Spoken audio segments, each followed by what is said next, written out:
Alright, this is Gary's video. Let's hope this one tastes, Gary. And what we're talking about, we were talking about turnarounds, and the simplest one in the key of E, we're talking about like in turnarounds, typically the notes want to go to the 5 of the key.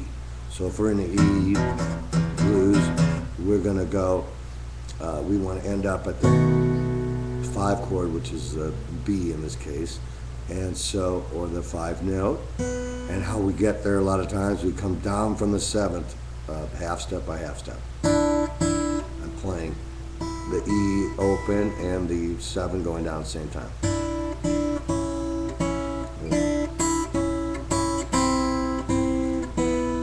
Alright.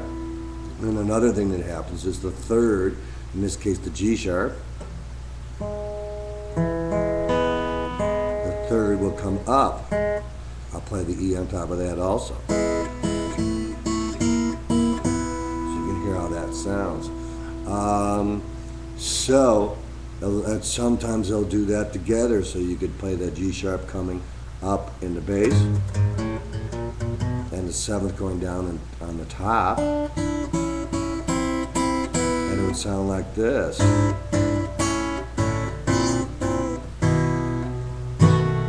Right? You could also play the 7 going down on the bottom and the 3rd going up on top, and it would sound like this.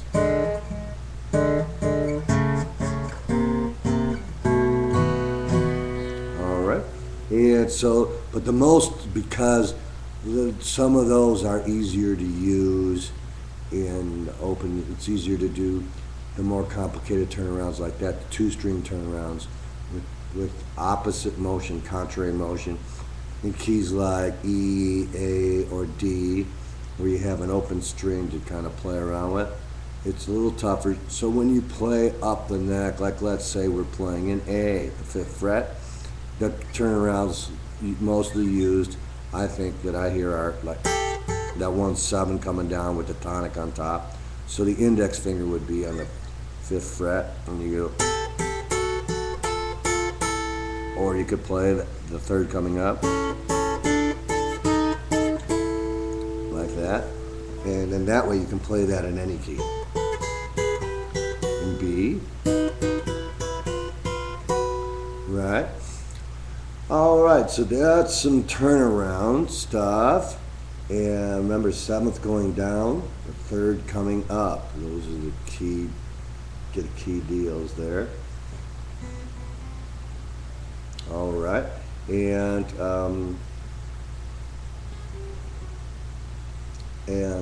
okay, I was just trying something else there. That's not part of what I just talked about. But anyway, then also we did some piano riffs, Gary. And the first one we did was, like, if we're playing an A, 5th fret, then this index finger would be at the 5th fret, barring the 1st, 2nd, and 3rd strings, and our 3rd finger would play at the 7th fret, hammering on and pulling off the A fret with our pinky. Right?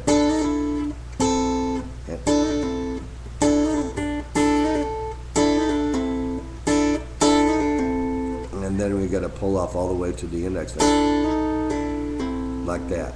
Hammer on, pull off. When you pull off, pull down parallel to the fingerboard instead of just lifting your finger or sliding it or something, because the best pull-offs come straight down. All right, so we're going to go.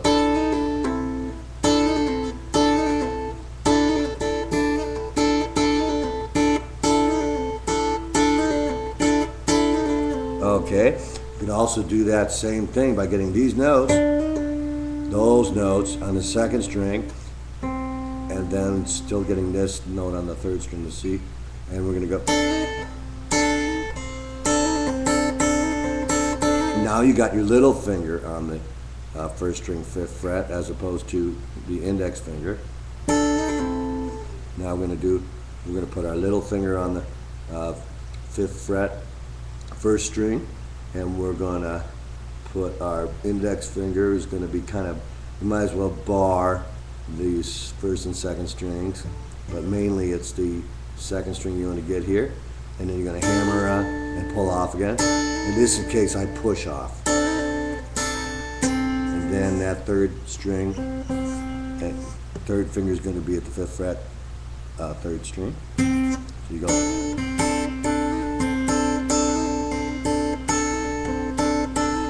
So you have that kind of interesting shape there.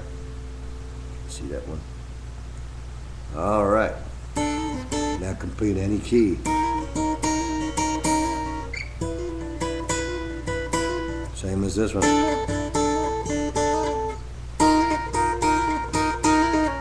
All right.